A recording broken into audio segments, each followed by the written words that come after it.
Bon, ben, bienvenue Alexandre dans mon podcast Voix de la Finance. Déjà, merci d'avoir accepté.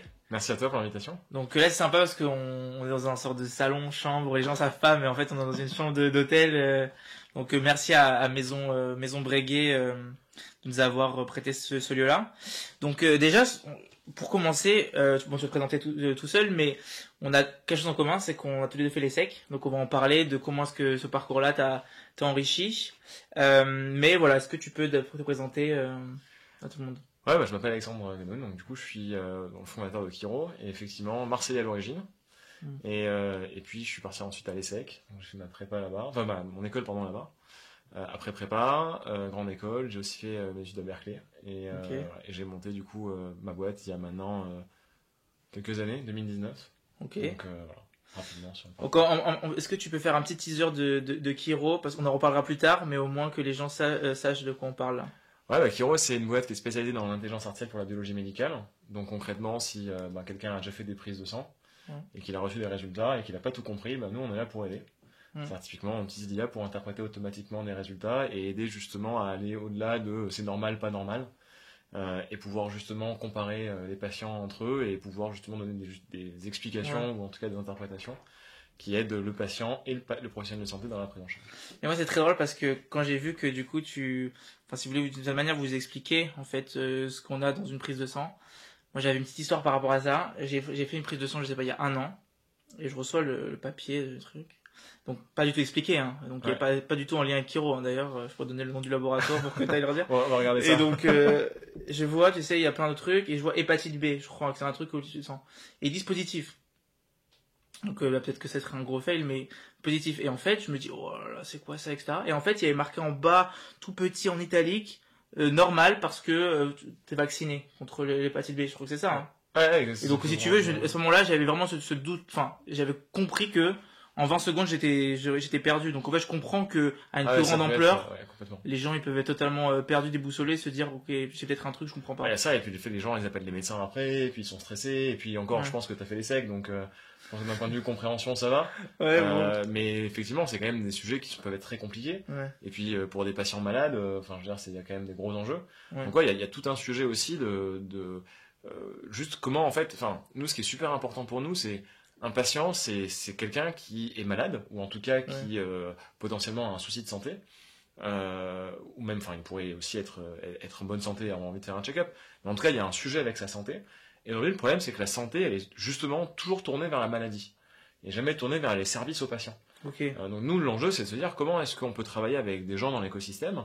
Et donc on a trouvé les laboratoires de biologie médicale comme des bons acteurs pour justement aider et réfléchir à cette position-là, sur comment est-ce qu'on peut sortir un peu de cette idée de la médecine qui est tournée vers la maladie et vers les problèmes, et se dire comment on trouve des solutions en fait pour le patient.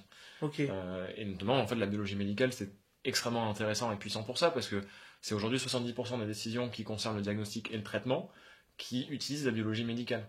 Donc elle est vraiment au cœur du parcours de soins. On utilise la biologie médicale dès le départ.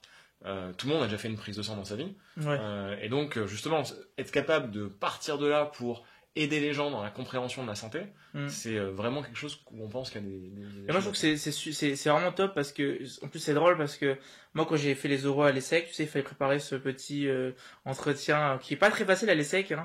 Et donc il fallait vraiment faire un projet professionnel carré. Et moi j'avais présenté, j'avais dit je veux monter une boîte dans l'IA qui allie, la mettre dans la medtech. Du coup, en fait, vraiment faire une IA au service de la médecine. Et donc, j'avais vraiment travaillé sur ces boîtes-là. J'avais pas vu Kiro parce que j'avais travaillé ça en 2018 ou 2019. Donc, à cette époque, on n'en avait pas encore parlé. Mais je travaillais sur Cardiologues. Et j'avais trouvé ça incroyable que, en fait, avant les scanners, c'était quoi? C'était 0, ils voyaient des 0 D1, 0 D1. Et que maintenant, sur une radio, ils pouvaient dire, ah, ok, ici, potentiel début de truc. Ici, potentiel ça. Ah, ici, c'est ça. Et en fait, si tu veux, ça vient en accompagnement du médecin. Et je trouvais ça vraiment incroyable. Cardiologues, c'est une mode qu'on connaît bien. Et effectivement, on a tous un peu les mêmes totems, donc ça fait aussi partie de mes totems. Et la chance fait que, ou en tout cas le travail fait que j'ai assez vite rencontré Yann, qui est le fondateur de Cardiologues, et qui m'a beaucoup aidé. Donc il est venu investir même dans ma société, donc il est participé à mon tour et tout. Donc c'est quelqu'un qui est incroyable, quand tu vois son histoire. Et effectivement, lui, c'est avec les ECG, et c'est exactement ça. C'est comment est-ce que je peux transformer un signal d'ECG et essayer d'interpréter des signaux pour aider et le professionnel de santé et puis éventuellement même le patient à travers des Apple Watch, etc., dans la compréhension en fait du signal. Ouais. Quand tu penses, on en parlait, c'est rigolo, hier avec l'ancien directeur médical de Cardiologues, donc pour te dire, c'est vrai que tu vois aujourd'hui, Apple a décidé de permettre à n'importe qui dans le monde de faire un ECG quand il veut en fait, puisqu'il l'a sur sa montre. Alors qu'avant, il fallait que tu ailles chez un cardiologue, il fallait que tu mettes des électrodes, etc. Tu vois. Et donc cet accès finalement à la médecine, enfin en tout cas à la santé de cette manière-là aussi connectée, ça le bouleverse complètement la prise en charge du patient. Enfin, si tu veux. Et ça, Apple qui décide de faire ça, forcément, t'as tout un monde qui change autour de la prise en charge de l'ECG et donc de comment les patients vont aussi appréhender, parce que c'est le patient en direct qui a son résultat. Donc il y a effectivement des vrais enjeux sur comment quelque chose qui est médical, sans remplacer le médecin, est capable d'accompagner le patient et le professionnel de santé d'une nouvelle manière. Et c'est là où effectivement des sujets comme l'IA changent complètement la manière d'appréhender les choses. Donc on reviendra dessus un peu plus tard dans le podcast. Donc du coup le podcast c'est quoi? Bon, les gens savent, mais c'est donc une série où en fait j'interviewe des gens qui ont été classés au Forbes 30 Under 30. Donc il y a toujours des questions autour de ça d'abord.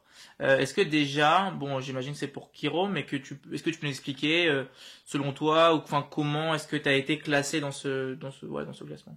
Alors ce classement, on ne sait pas vraiment en général, on n'a pas forcément les détails du classement, les notes et comment ça se passe en interne, et je pense qu'ils veulent probablement garder ça secret. Moi, ce que c'est qu'en fait, il y a quelqu'un qui m'a nominé, et je ne sais pas forcément qui. En l'occurrence. Toujours pas aujourd'hui? Ah non, toujours pas.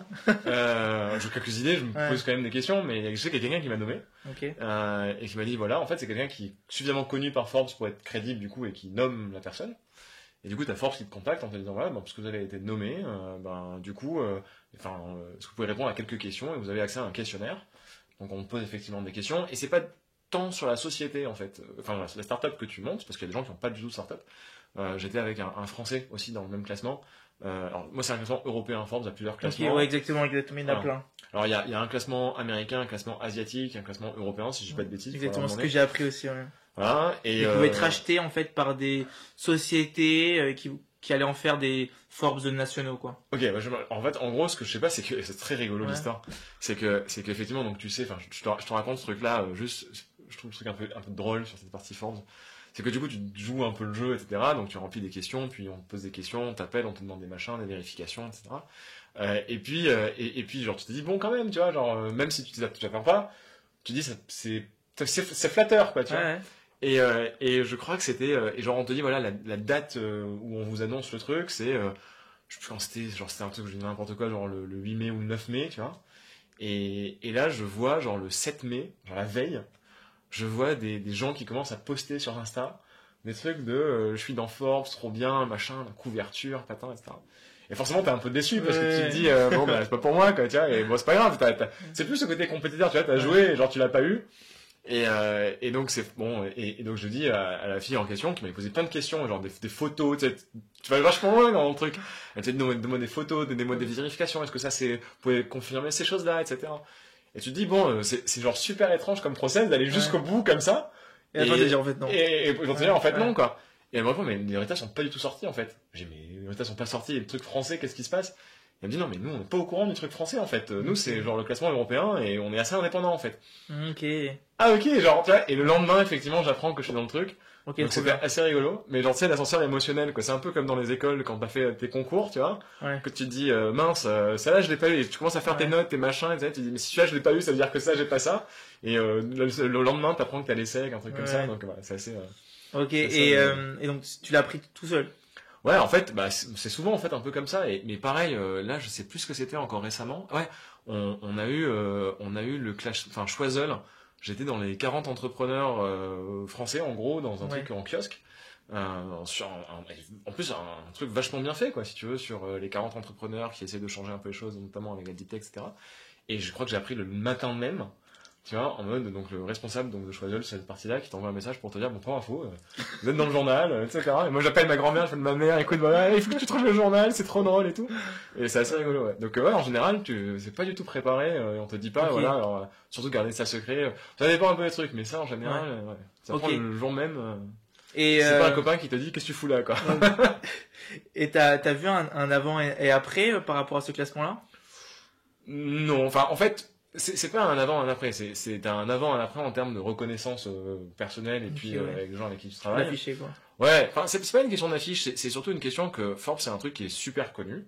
Ouais. Ça, c'est certain. Je pense que c'est extrêmement parlant pour, comment dire, la majorité des gens, si tu veux, qui sont pas dans l'écosystème startup. C'est ça qui est bien, en fait. Je trouve que ce qui est bien, c'est que, et puis surtout, ça donne, bah, tu vois, c'est un peu l'idée de l'approche, etc., et la manière dont tu m'as contacté. Ce qui est, je trouve, génial dans ça, c'est que ça t'ouvre, en fait, un panel de gens qui sont pas dans l'écosystème habituel dans lequel tu traînes. Si tu veux. Quand tu parles à un VC, le fait que t'es Forbes sorti, et heureusement, en fait, hein, que t'es Forbes sorti, under sorti, si tu veux, c'est aucune preuve que ta boîte, elle va fonctionner ou quoi que ce soit, tu vois. Mais c'est vrai que, après, pour le monde extérieur, on va dire, qui est pas celui de l'entrepreneuriat ou du microcosme de l'entrepreneuriat français, bah, ça parle, tu vois. Et donc, c'est des gens qui vont se dire, ah, bah, tiens, c'est intéressant. Et donc, je trouve que l'impact, pour moi, il est pas tant pour ma boîte en tant que telle, mais plus pour les gens avec qui sont autour de toi et avec qui, en fait, bah, tu vois, c'est accessible, tu m'envoies un message sur LinkedIn, je te réponds, ça marche, tu vois. Et je trouve que c'est ça que c'est cool parce que ça donne l'idée aux gens que, ouais, bah, enfin, tu vois, genre, c'est atteignable, c'est pas un truc non plus. Et donc, c'est ça qui est, je trouve, l'impact, il est plus là, si tu veux, que vraiment sur le business ou. Ok. Mais en même temps, alors je sais pas comment ça se passe, mais j'ai vu que t'es sélectionné. Du coup, il y a quoi, une sorte de gala Alors moi, c'était en plein pendant le Covid, donc le gala, c'était un peu compliqué. En Zoom, le gala. Donc, ouais, en gros. Qu'est-ce qui s'est passé? Donc, je crois que donc t'as ce questionnaire-là. Ouais. On te demande de références quand même. On te dit voilà, est-ce qu'il y a des gens qui peuvent parler de vous, machin. Enfin, il y a un vrai processus. Alors ma mère. Voilà, exactement. Alors, en l'occurrence, j'ai plutôt essayé de trouver des gens pertinents par rapport à mon sujet. Je crois que j'avais donné un grand professeur en santé, enfin en biologie médicale de l'APHM, si je dis pas de bêtises, avec qui on avait l'habitude de travailler. Enfin, des gens qui peuvent témoigner de l'impact. Et je pense que c'est ça qui était intéressant, en tout cas dans l'année en question. C'est qu'il voulait vraiment montrer, si tu veux, l'impact, enfin, comment en fait des millennials, donc t'es dans les under-sorties, donc ceux en dessous de 30 ans, et comment des gens qui ont moins de 30 ans ont quand même l'ambition et l'envie, si tu veux, de faire bouger les lignes. D'accord, ouais. Et de faire changer les choses. Et donc ce qui était super important pour moi, c'est pas de... dans la manière dont j'ai rédigé le truc, c'était pas de dire, ouais, j'ai 30 ans, super, les jeunes contre les vieux, machin, etc. Pas du tout, mais de dire...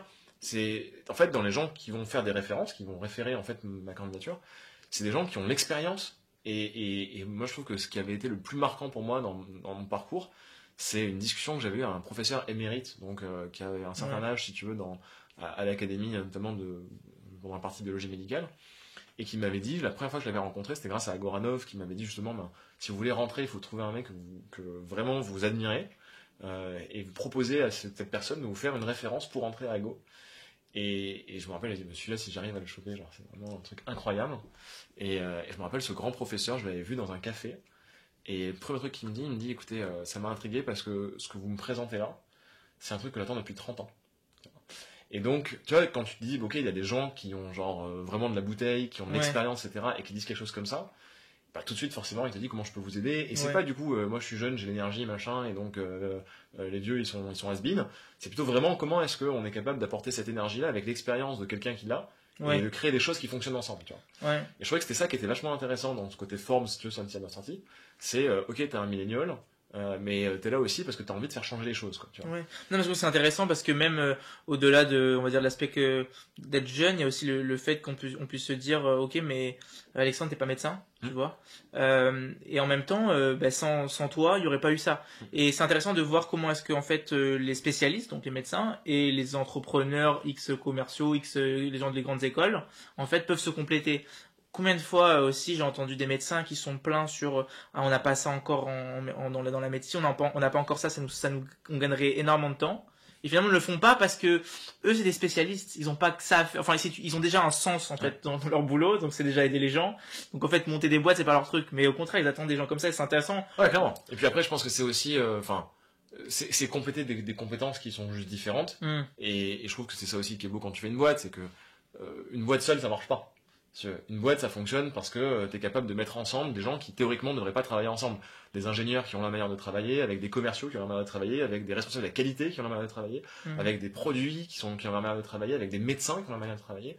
Et quand tu crées un écosystème qui fait que tous ces gens-là en fait arrivent à bosser ensemble parce qu'il y a la même valeur, la même culture, la même vision, avec un ADN commun qui fait qu'ils ont envie ensemble de mettre leur contribution et leur énergie pour réussir un projet, c'est là où ça fonctionne. Ok. Ouais, non, effectivement. Donc c'est intéressant parce que donc je faisais l'interview et je me suis dit ok bon Forbes Talent Italy et puis en cherchant je vois aussi Choiseul, donc tu viens d'en parler. T'as été du coup là ça fait quoi combien de fois t'as été l'année dernière et cette année. Donc 2 fois.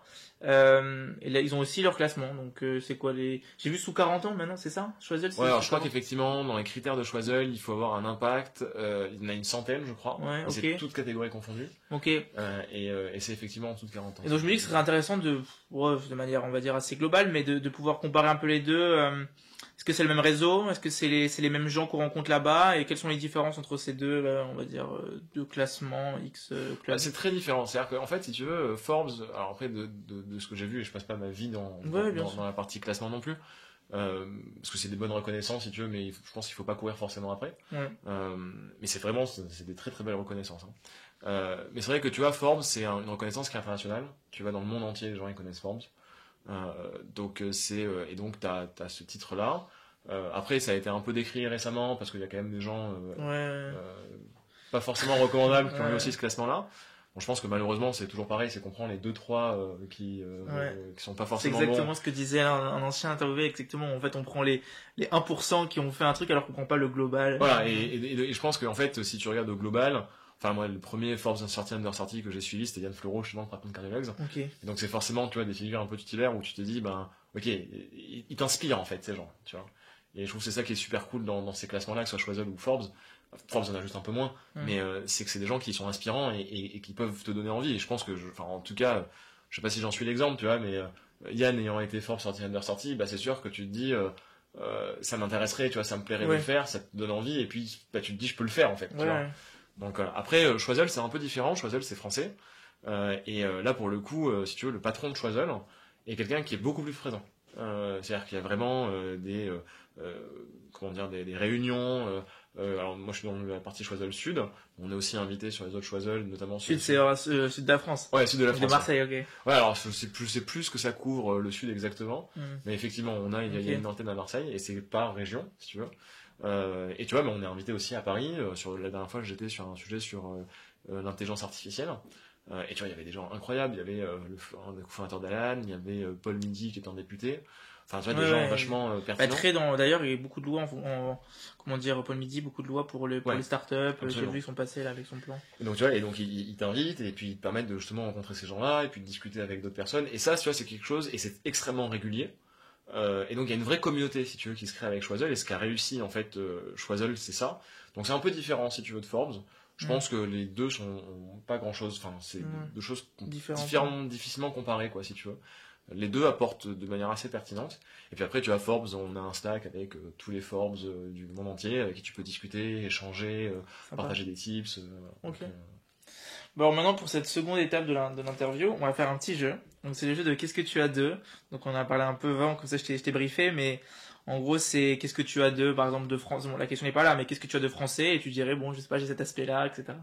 Donc première question pour toi, qu'est-ce que tu as de Marseillais, parce que tu viens de Marseille? Ouais, bonne question. Pas l'accent. C'est exactement ce qu'il y a, t'as pas l'accent. A priori.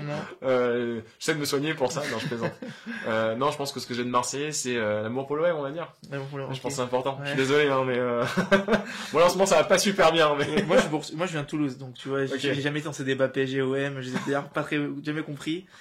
Mais bon. Okay, après, les gens très bien au PSG. Hein. Et puis bon, on a un peu moins de moyens, donc voilà. Puis là, on a un peu plus de problèmes. Donc. Vous avez la Ligue des Champions. Ouais, exactement. Ce que les Marseillais diraient. Exactement, c'est vrai.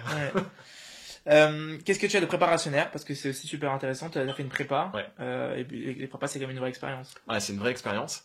Je trouve que c'est assez exigeant et ça amène beaucoup de rigueur, et je pense que c'est ça que tu retiens. Moi je trouve que ce qui est cool dans la prépa, c'est bon, au-delà de la difficulté si tu veux, c'est que vraiment t'apprends en 2 ans à développer un niveau qui est en fait extrêmement difficile à avoir. Donc tu développes des qualités comme la résilience, la rigueur bien sûr, le volume horaire de travail, certains, enfin je pense que tu vois de ce que je parle. Donc voilà, et ça c'est des choses qui, je pense que spécifiquement, c'est un peu le sketch si tu veux de le théorème de Pythagore, tu l'utilises pas tous les jours non plus quoi. Donc spécifiquement le truc que tu apprends en prépa, tu l'utilises pas tous les jours. Après, même si je trouve que le niveau en maths est super important quand tu fais des sujets comme l'IA, enfin sur l'intelligence artificielle, ça te donne des réflexes. Voilà. c'est super intéressant. Enfin, moi, j'ai toujours dit que la prépa, le vrai problème, c'est qu'on le fait trop jeune. Il faudrait le faire après l'école, tu vois. Ouais, je vois ce que tu veux dire. Je pense que tu nous mets à 25 ans, tu nous refais retourner en prépa avec des cours d'anglais, des cours d'histoire géopolitique, etc. Je pense que tu kiffes, quoi, tu vois. Quand t'as 18 ans, c'était pas ça le même délire. Ça dépend ce que tu fais avant. Ouais, ça dépend ce que tu fais avant. Ça dépend ce que tu fais avant. Mais je crois qu'à 18 ans, c'est pas le même délire. Ouais. T'es là en train de gratter, machin. Moi, aujourd'hui, je ferais prépa, je m'assierais et j'écouterais, tu vois. Ouais, c'est vrai, ouais. Donc voilà. Mais je pense que, ouais, ça t'apprend effectivement une manière de travailler, une rigueur, quelque chose qui te sert ensuite après, et une résilience. Et tu vois, je pense qu'il y a aussi des moments dans la vie où c'est forcément un peu difficile, surtout quand tu montes ta boîte et tout ça. Et quand tu dis, bon, en vrai, j'ai quand même fait 2 ans de prépa, tu vois, j'ai survécu à ça. Ouais. Est-ce que fondamentalement, ça me servirait pas pour d'autres choses, Et puis je pense à créer des liens. Tu vois, moi je pense aujourd'hui on a une groupe de potes et il y en a beaucoup préparationnaires qui étaient en prépa avec moi. Donc je pense que ça forge aussi des liens, quoi. C'est mon difficulté là. Ouais, non, je suis d'accord avec toi, mais c'est vrai que la prépa c'est une vraie expérience. Je peux en témoigner, hein, j'ai fait une prépa. Et d'ailleurs, je voulais faire un petit stop sur cette question-là, sur la prépa, parce que là, je sais pas si tu as suivi un peu, mais en ce moment on parle beaucoup de la fin de la prépa avec toutes les écoles qui ouvrent énormément d'AST, ce qui a fait un peu plonger le nombre d'inscrits en prépa. Bon, je trouve qu'il a remonté cette année, mais tu vois, moi je trouve que ça serait dommage parce que bon, l'extérieur, les gens voient trop, moi je trouve ça, ils voient trop ça comme un truc élitiste. Ah, les gens ils vont là-bas, etc. Mais en réalité, c'est une vraie école ce truc. Ah, c'est une vraie école. Ouais. C'est une vraie école. Après, c'est très franco-français aussi. Ouais. C'est-à-dire que pour info aussi, l'université américaine, c'est si tu veux, t'as pas du tout ce concept-là. C'est la notion de competitive exam, de concours, si tu veux. C'est notre monde, quoi. C'est notre planète, quoi. Tu vois, un truc dans lequel il y a un nombre de places limité et il faut être dans ce nombre de places limité sur 5 matières, enfin ou 10 matières, tu vois. C'est pas forcément très compréhensible à l'extérieur. C'est une manière différente de voir les choses. Je pense que c'est sûr que la prépa, elle t'apprend des choses comme la rigueur, etc. que t'as pas, et c'est ce qui fait, je pense que oui, aujourd'hui, enfin, tu vois, si on prend des sujets comme l'IA, il n'y a pas 450 000 raisons pour lesquelles Google ouvre un centre sur l'IA en France. C'est que c'est sûr que dans beaucoup de domaines, y compris les mathématiques notamment, on est meilleur dans le monde, si tu veux, sur ces sujets, parce que je pense que la prépa est un excellent créateur de talent. Ouais. Après, il y a aussi une réalité, c'est que ça reste une toute petite, infime partie de la population. Ouais. Et je trouve qu'il faudrait arriver à trouver un équilibre. Je sais pas quelle est la solution et c'est effectivement un sujet compliqué. Mais tu vois, aux US, tu peux devenir trader après avoir fait un truc de philosophie, quoi. Ouais, c'est vrai. C'est vrai. Et finalement, c'est pas, à partir du moment où t'es bon en maths et que t'as pris de ton côté, tu vois, t'as une sorte de méritocratie finalement, tu peux, tout est possible pour tout le monde, qui est pas mauvaise non plus, tu vois. Donc, voilà. Donc, il faudrait arriver à trouver un truc qui ouvre les portes, si tu veux, et en même temps, qui allie le niveau de rigueur et d'exigence que t'as en prépa. Parce que ça, je trouve que c'est quelque chose qui est extrêmement important et qu'il faudrait pas perdre. Bon, prochaine question, qu'est-ce que tu as de californien? Parce que bon, tu l'as évoqué, t'as fait l'école à Berkeley. Qu'est-ce que tu as de là-bas? Je pense c'est une bonne question. Je pense que j'ai quand même un côté, je suis un amoureux de la liberté. C'est super important pour moi. Et vraiment de se dire que c'est possible. Et du coup, c'est aussi lié à la notion de fail, quoi. Tu vois, tu as le droit de fail. Moi, chez Kiro, je dis souvent à mes équipes, on fait la distinction entre l'erreur et l'échec. Tu vois. L'erreur, elle est humaine, c'est persévérer qui est diabolique, tu vois, donc il ne faut pas répéter une erreur. En revanche, le fail, tu as le droit d'échouer. À partir du moment où tu as mis tes hypothèses, que tu as réfléchi, que tu as pris en champ, essayer de calibrer la chose et que tu as réfléchi d'une manière structurée avec des hypothèses, que tu rates une hypothèse, que tu rates, en fait, t'es pas devin, quoi. Donc ça, c'est ok. Ouais. Et c'est la différence, je pense, entre l'erreur, qui est pour moi un manque de travail ou un manque d'exigence, et l'échec, où genre tu pouvais pas l'anticiper. Et je trouve que ça, c'est aussi assez américain, californien, où j'ai quand même été biberonné à fail fast, fail early, fail often. J'ai été biberonné à il faut tenter, il faut essayer, et puis si tu veux, j'ai vraiment démarré Kiro parce que je suis arrivé dans un mindset où après prépa, après les secs, tu te dis ok, il faut que je fasse du private equity, du conseil en strat, machin, donc ça j'ai fait le truc, tu vois, vraiment très carré et tout ça. Et en sortant du conseil en strat, je me suis dit, j'ai eu cette opportunité de rentrer donc du coup à Berkeley. Et je voulais vivre le rêve américain en me disant de toute façon si je le fais pas, j'allais demander d'où elle vient cette envie là. Je me suis dit je vais regretter. En fait, t'as ce truc là où tu te dis bon, t'as la possibilité d'aller à Berkeley. Et donc vraiment c'est le truc pour moi où je me suis dit si je le fais pas, il va me manquer un truc dans ma vie. Ok. Genre donc voilà. Mais parce que biberonné peut-être aux séries genre Friends, etc. Tu vois, où tu dis j'ai envie de vivre le truc à l'américaine, tu vois, l'université américaine et tout. Et en vrai quand t'arrives là-bas, tu te dis, c'est pas que tout est possible, mais t'as un sentiment de liberté, de truc, et puis les gens sont super accessibles. tu vois, on a rencontré des gens super haut placés chez Airbnb. J'avais discuté avec le premier employé d'Airbnb en France, tu vois, qui avait monté tout un système, et il me racontait en gros comment ils avaient démarré avec les fondateurs d'Airbnb à Paris, si tu veux, où le mec, pendant qu'il faisait les interviews, était en train de monter des chaises Ikea, quoi, tu vois. Ouais. Et donc, t'as des histoires comme ça où tu te dis, c'est incroyable, et c'est difficilement en France, ouais. Tu vois, où t'as l'accès à des gens de cette typologie-là. Et donc, en fait, tu te dis, ok, s'ils ont réussi, je peux potentiellement le faire, aussi, quoi, ouais. Tu vois. Et t'as ce côté, en fait, super accessible aux US.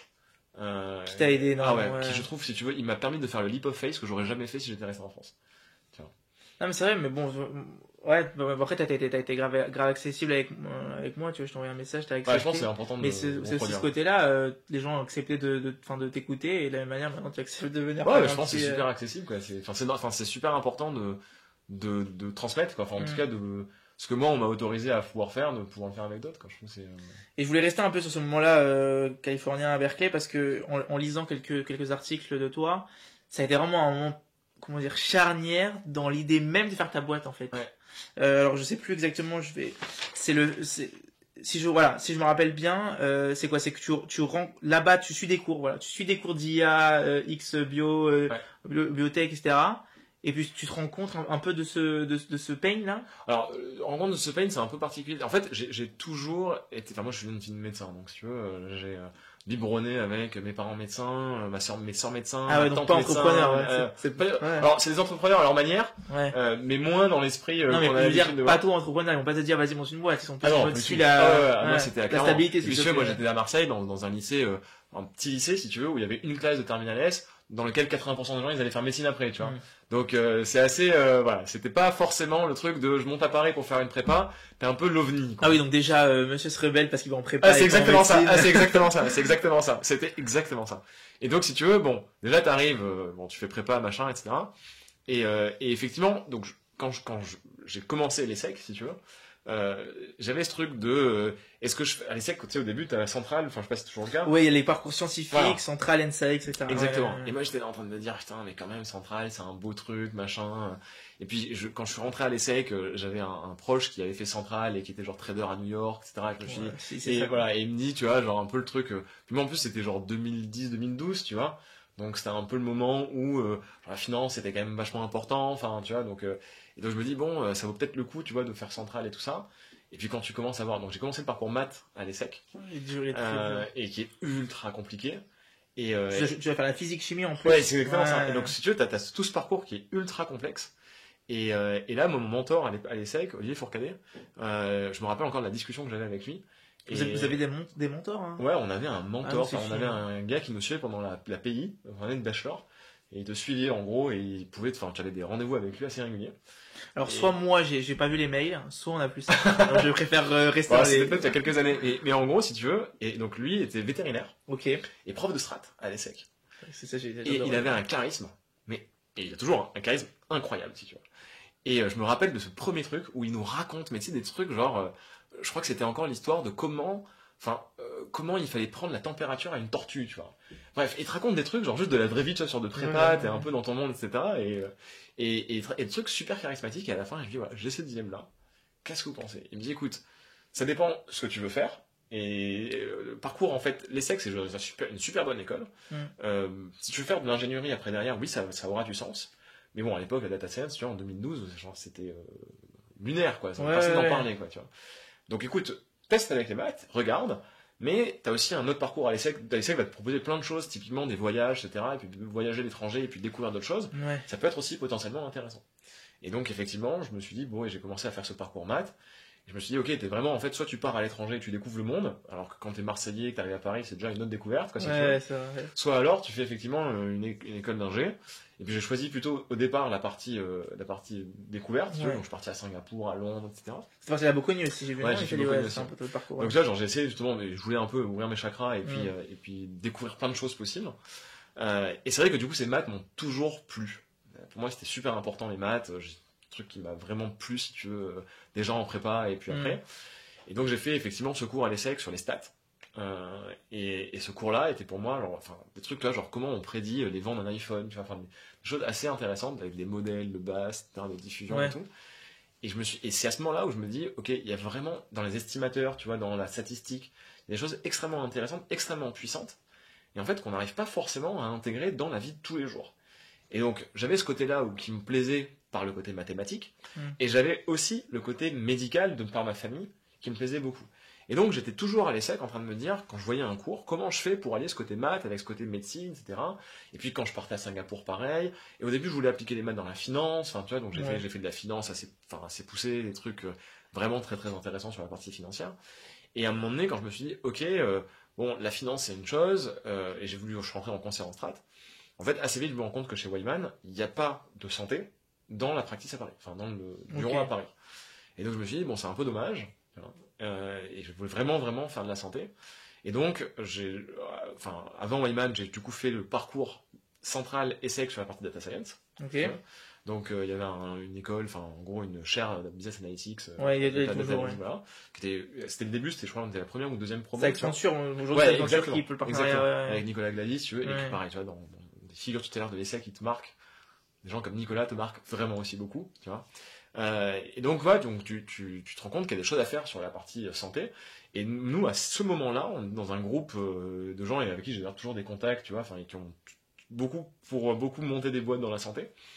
Tu veux, on fait justement un projet avec Etalab sur la santé. Et justement sur la prédiction de médicaments et la meilleure prescription des médicaments. Et ce truc-là m'a véritablement passionné. Tu veux. Non seulement les gens avec qui je bossais, mais aussi le sujet en question était passionnant. Et donc c'est à ce moment-là où je me dis, ok, les trucs à faire dans la santé. Et en fait, quand je rentre chez Wyman, je me dis, il faut qu'on puisse réappliquer ces choses-là. Et donc, je commence à discuter avec des gens qui commencent. Et tu vois, on est en 2015-2016. On commence à peine à en parler. Et si tu veux, moi, les gens qui parlent d'IA, c'est des gens comme Yann, chez Cardiologue, tu vois. Donc, que je commence à suivre, que je commence à regarder de loin, tu vois.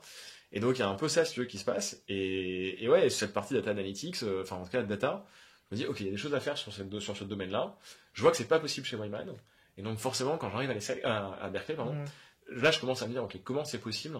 Et là, tu rencontres des gens qui sont juste incroyables. Il y avait une app à l'époque, je crois qu'elle existe toujours, qui s'appelle...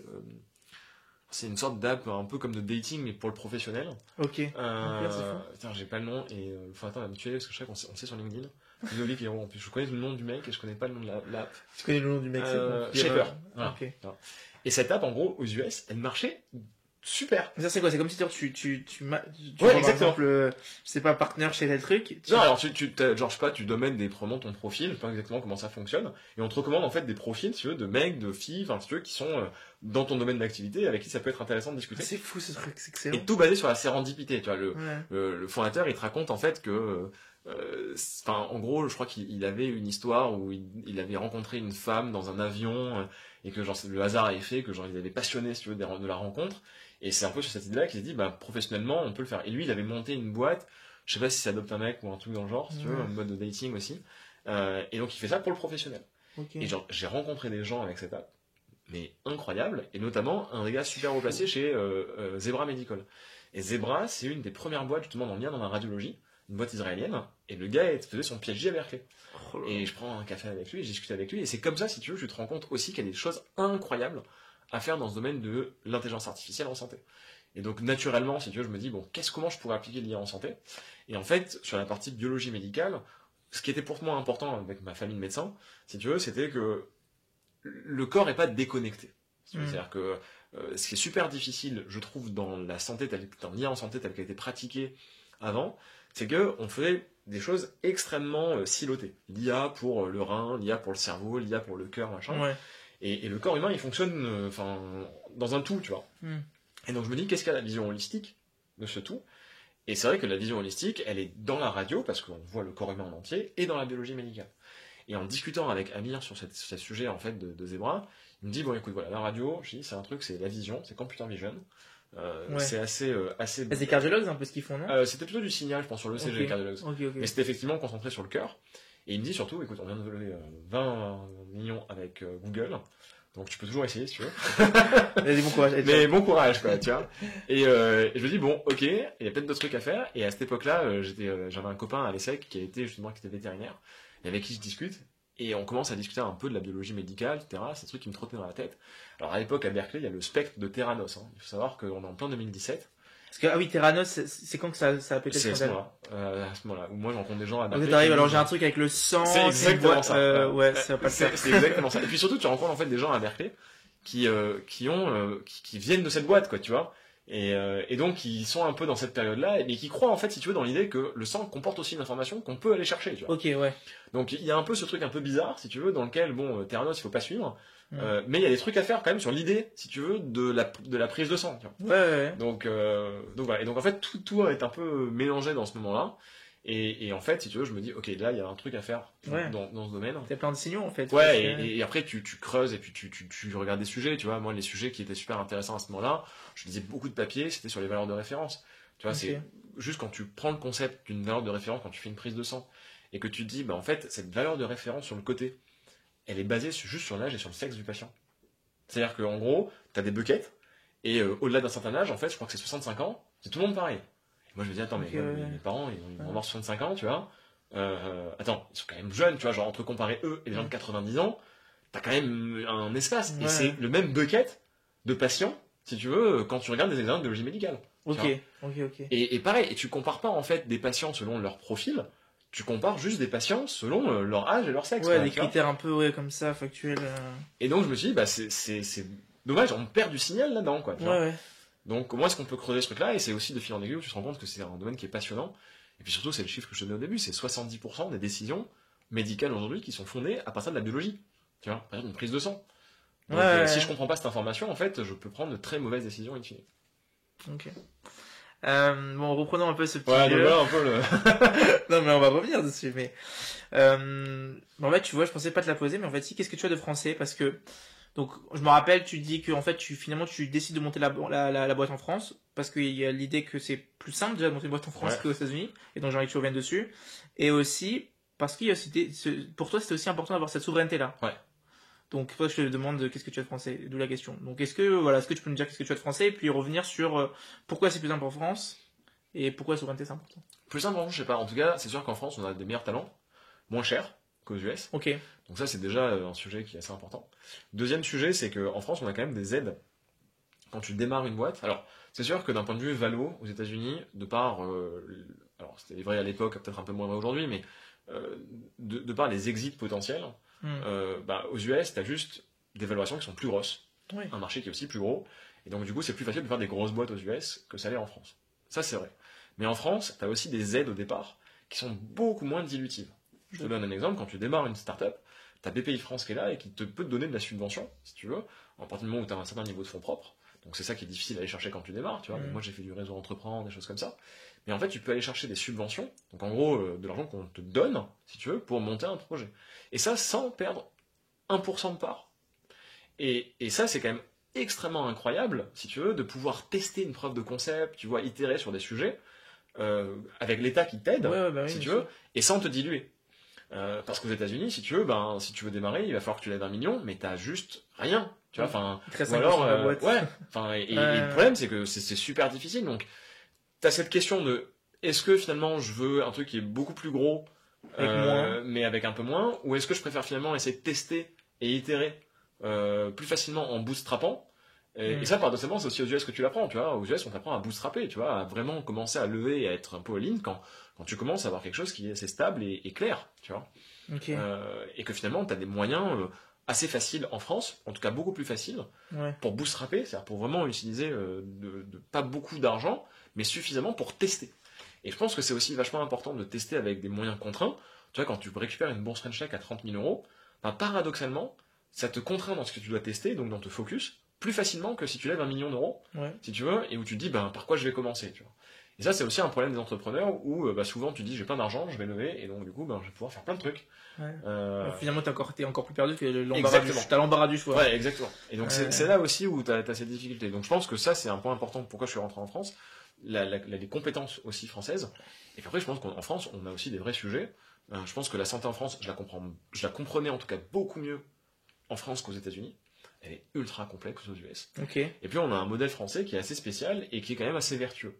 Donc je me suis dit, ça vaut quand même le coup de démarrer en France, en tout cas. C'est sûr que c'est très difficile de faire une licorne française et tu vois, pour en discuter aussi avec la French Tech, il y a des vrais sujets et je pense que la France a compris aujourd'hui la différence aussi pour monter des boîtes internationales, on peut pas être que franco-français, ça c'est sûr. Mais je pense que c'est important pour démarrer. T'as un super terrain de jeu, si tu veux, pour travailler avec des gens qui sont brillants et avec des sujets qui sont, où c'est plus simple de démarrer. Voilà. D'accord. C'est plus compliqué de scaler une boîte en France, c'est sûr. Mais pour démarrer, je pense que c'est. Et donc le côté souveraineté, comment est-ce qu'il est arrivé dans l'équation aussi?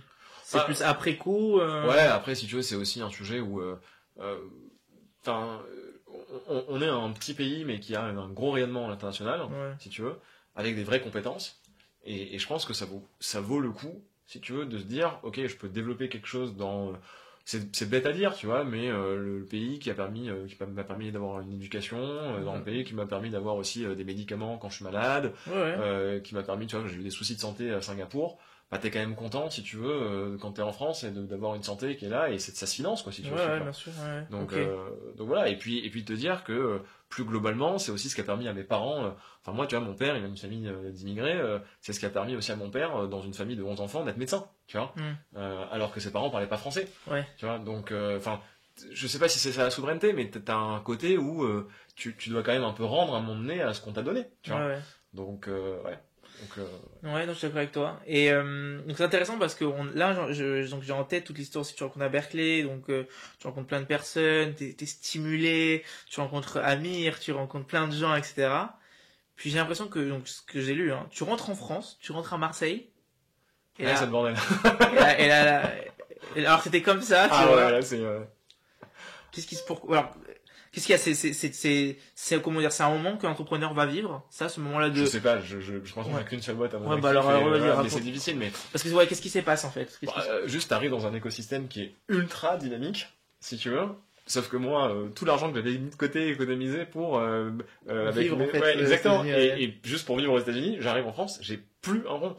Donc si tu veux, c'est pas question de vivre à Paris, c'est retour à la case départ chez mes parents à Marseille, si tu veux. Donc c'est vrai qu'à ce moment-là, tu te dis, bon, ok, bonjour papa, maman. En plus, moi, j'étais parti 10 ans avant pour faire ma prépa à Paris, si tu veux. Donc 10 ans après. 10 ans après, tu reviens. Bon, papa, maman, vous avez raison, faut que je sois médecin. Exactement, c'est un peu ça. Et si tu veux, t'es là. Alors, j'ai des parents bienveillants, etc. Mais c'est vrai que, au bout de 3 mois à Marseille, où genre, t'es juste dans ta chambre, tu vois, t'es sur ton ordinateur, et puis, tu bosses, et puis eux, ils doivent bosser, mais ils comprennent pas forcément. Au début, t'as des trucs sympas du style, bon, c'est cool, mais, bon, t'as fait les secs, à un moment donné, qu'est-ce que tu fais, quoi, tu vois? C'est ça, et ma grand-mère, pareil, tu vois, ma grand-mère, c'était assez rigolo, c'était, c'est vraiment intéressant, mais tu sais que c'est difficile. Quand est-ce que tu trouves un vrai travail, tu vois? Et genre, t'as ces trucs-là où, quand même, tu te dis, putain, mais peut-être qu'ils ont raison, tu vois, genre, peut-être que c'est vrai. Et donc, au début, t'es là, et puis tu te dis, mais par où je vais commencer le truc? C'est vraiment la page blanche, quoi. C'est-à-dire que moi, je pars des États-Unis, mes derniers mois aux États-Unis, c'est des discussions avec justement un mec qui était chez Theranos, qui avait pas mal avancé, et qui me dit, écoute, moi je crois dans ces sujets d'IA et de biologie médicale, j'y crois vraiment beaucoup. Si tu veux, je peux financer, je peux essayer de trouver des financements. Je connais une banque d'affaires aux États-Unis, etc., qui va t'aider à trouver des financements. Et je pense que trouver $1 million pour ce projet-là, c'est pas compliqué. À ce moment-là, j'ai rien. J'ai une vague idée. J'ai quelques éléments que j'avais commencé à faire avec des bases de données, etc., aux États-Unis. Et puis, surtout beaucoup de lectures et de discussions avec des gens, tu vois. Pas plus. Et je me dis, les mecs sont prêts à me donner 1 million, tu vois. Et j'arrive en France, et là, il y en a pas un pour donner 100 balles, quoi, tu vois. Ah, sympa, ouais, allez. Tu vois, et t'es là, et tu te dis, mais comment je vais faire le truc? Par où je vais démarrer, tu vois? Genre, j'ai pas de réseau. Mes parents, ils sont médecins. C'est-à-dire que si tu veux, j'ai un réseau de médecine générale, tu vois. Mais laboratoire de biologie médicale, que dalle, quoi. Tu vois. Et donc, et puis entrepreneuriat, je discute avec 2-3 personnes, et on me dit, ouais, il y a BPI France. Mais moi, BPI France, à l'époque, il faut te remettre dans le contexte. Je reviens des États-Unis, mais mon background, c'est conseil en strat, private equity.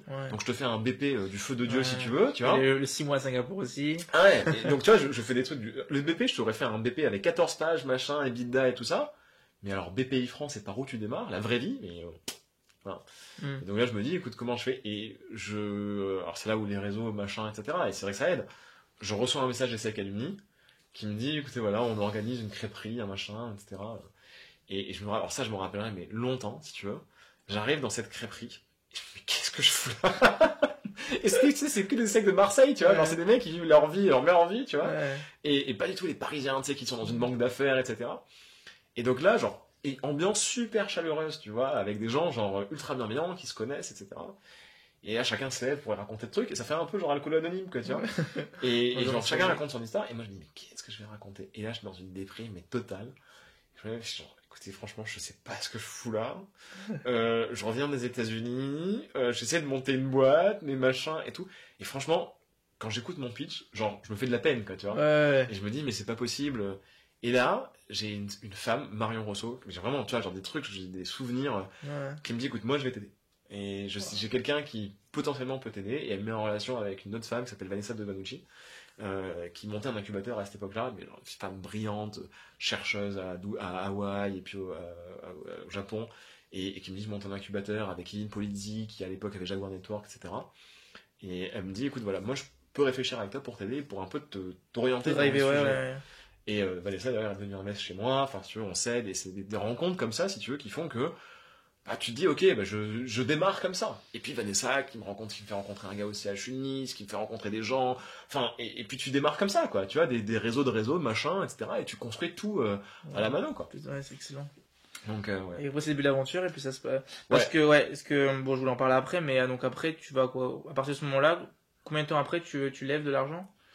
Oula, alors j'ai passé un an. Alors moi, j'ai en fait, du coup, c'est ça, le moment entre la levée, on en parlera plus tard, et là, la rencontre à la crêperie. Moi, je suis biberonné, si tu veux, aux US sur le Lean Startup. Et donc, je lis un bouquin sur All Lean Startup, que je recommande vraiment à tous les entrepreneurs qui veulent démarrer. Et en gros, il compare un peu alors, j'aime pas forcément le poker, mais qui compare les startups au poker. Et qui disent, en gros, quand tu joues au poker, c'est pas un jeu, si tu veux, de hasard, et c'est pas non plus un jeu d'argent, c'est un jeu de psychologie et de probabilité. Et donc en fait, le job au poker, c'est qu'on te donne une mise de départ, et avec cette mise, il faut que tu comprennes la psychologie des autres joueurs qui sont autour de toi, et comment ils jouent. Et en fait, les paris que tu fais au début, c'est pas des paris, c'est comment les gens assessent les probabilités, si tu veux, par rapport à ce que toi t'as dans tes mains. Et donc, tes jetons, ils te servent à tester des hypothèses. Et donc, ce bouquin est incroyable pour ça, ils te disent, en fait, ton all-in, tu le fais quand t'as une probabilité qui est forte dans ta main, et par rapport à ce que tu as devant, mais aussi quand tu as une probabilité forte de connaître la psychologie et ce que les gens vont jouer par rapport à ton jeu, si tu veux. Et donc, avec ce truc en tête, si tu veux, tu te dis, quand tu démarres, il faut que tu testes tes hypothèses, d'où le fait de BPI-France, machin, tu vois, et essayer de tester des trucs. Et donc, j'ai peut-être passé beaucoup de temps là-dessus, ça c'est vrai, je reconnais, et je pense que si j'étais à refaire, je passerais un peu moins de temps, mais j'ai passé beaucoup de temps et je voulais démarrer tout seul, je voulais pas demander de l'argent à Friends and Family.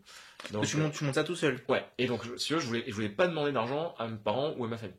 Donc j'ai vraiment voulu, en fait, et le principe de BPI France, c'est, je te file de l'argent en subvention, mais pour 1 euro qu'on te donne, enfin que t'as, en fonds propres. Et comme t'avais pas un rond, si tu veux, enfin moi à cette époque-là, moi c'était RSA APL, quoi, tu vois, et je pouvais pas APL chez mes parents, enfin je sais pas si on peut, j'avais même pas 26 ans. Ouais, donc 600 euros pour par la BPI, c'est vrai. Donc si tu veux, et j'avais 0 fonds propres, donc il a fallu que je rentre dans des systèmes. Alors là, je vais à Marseille, dans des trucs qui peuvent te filer de l'argent, si tu veux, et je suis refusé de tous les incubateurs. C'est-à-dire que je me rappelle, j'allais avec ma voiture dans des trucs à Aix-en-Provence, etc. Et là, tous les incubateurs refusaient, etc. Mais votre truc, c'est pas assez deep tech, c'est pas assez machin, on comprend pas, machin. Et tu te dis, bon, échec sur échec sur échec sur échec. Et ensuite, ce qui s'est passé, c'est que j'avais Réseau Entreprendre, où j'avais en fait le père d'une copine qui me dit, écoute, moi je suis chez Réseau Entreprendre, ça vaut le coup que tu regardes, etc. Et donc, je rentre chez Réseau Entreprendre, maintenant le process c'est 8 mois pour entrer au Réseau Entreprendre. Ok, donc ça prend du temps quand même. Donc ça prend énormément de temps, et là on te fait un prêt d'honneur, et on te dit, écoute, à la fin, mais moi c'était genre fin 2018, tu vois, on te dit, écoute, t'as pas monté ta boîte encore, y a pas de problème, mais on est ok pour te filer de l'argent, mais il faut que tu le rembourses. T'as 5 ans pour le rembourser. Donc t'as un prêt, sur ta tête. Et t'as avec taux, etc., taux d'intérêt à 0. À 0. À 0%. C'est ça qui est cool. Bon, à l'époque, je pense qu'il pouvait plus facilement se permettre qu'aujourd'hui. Donc tu démarres comme ça. Et donc à ce moment-là, en fait, tu peux avoir des fonds propres pour aller avec BPI France et commencer à réfléchir à ce sujet. Ça marche toujours comme ça, la BPI, il faut toujours avoir... il faut toujours avoir des fonds propres pour BPI. C'est normal, en fait, pour 1 euro, si tu veux que l'État va te donner, il faut que tu puisses mettre en face 1 euro d'argent privé. D'accord, c'est l'idée qu'en fait, ils font comme toi. Exactement. Exactement. Et ce qui est sain, parce que ça veut dire, il faut déjà te démerder, tu vois, et moi, j'ai appris plein de choses dans ce parcours-là. Tu vois, j'ai Bruno Besson, qui est un des super boss, si tu veux, chez Gemalto à l'époque, et qui maintenant chez Thales, si tu veux.